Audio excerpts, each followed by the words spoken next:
Sony ZV-E10 is a small portable mirrorless camera with picture and video quality comparable to higher-end cameras, designed for vloggers and content creators. We got it because it was also recommended for YouTubers. It currently costs about $796. However, is it a good value for money? Let's find out. Hey guys, Justice Hart here. In this video, we'll be looking at the Sony ZV-E10.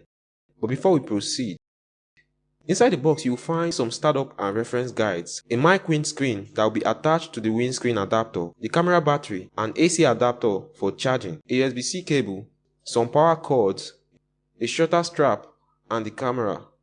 At 364 grams, the Sony ZV-E10 is a small, lightweight camera with an 11mm 1.8-inch kit lens and a fully articulating 360-degree flip screen. It is made of plastic and has several buttons and parts with unique functions.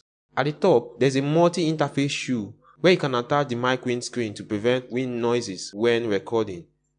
The multi-interface shoe is also compatible with other attachments like shotgun mics or camera flash.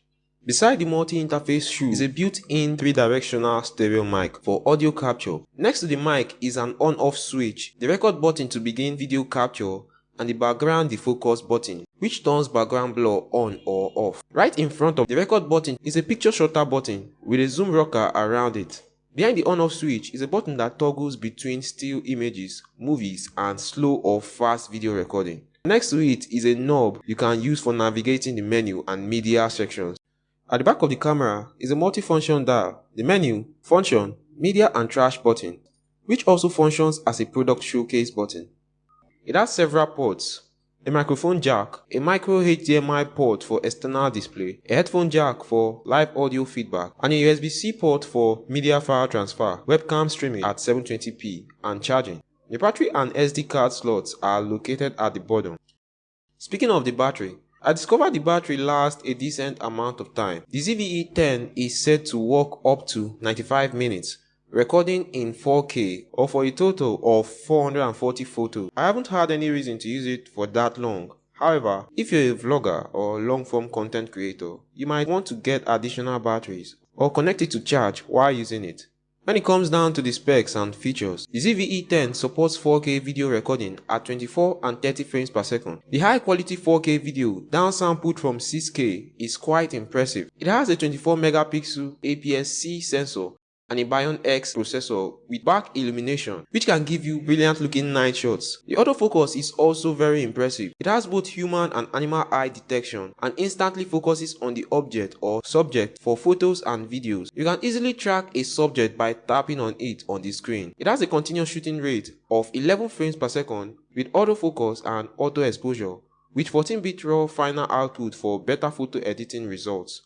Unfortunately, the ZV-E10 is a 10-bit video camera, which isn't the best for color grading. However, the ZV-E10 solves this problem with its cinema profile, which offers a more dynamic range for better color grading. It also has smooth time-lapse and slow-motion videos at 1080p and 120 frames per second. It has electronic image stabilization called Active Steady Shot. Aside from this, camera shake metadata is recorded by the built-in gyroscope, which allows shaky footage to be smoothed out and stabilized using Sony's Catalyst browser. It also has a recording lamp indicator that turns on when recording. Its product showcase mode can bring whatever you hold up to focus, a nice feature for content creators talking about a specific product. You can use product showcase mode with the background defocus feature turned on to make products stand out of the background. It also has a soft skin effect to smooth out the appearance of your skin.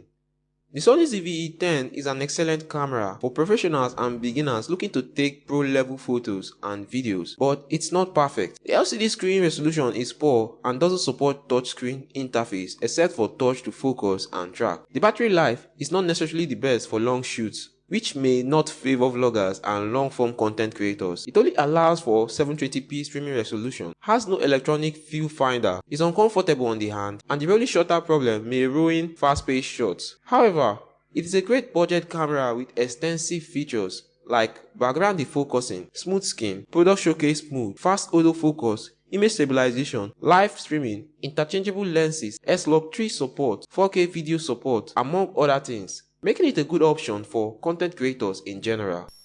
Feel free to let us know what you think in the comment section below.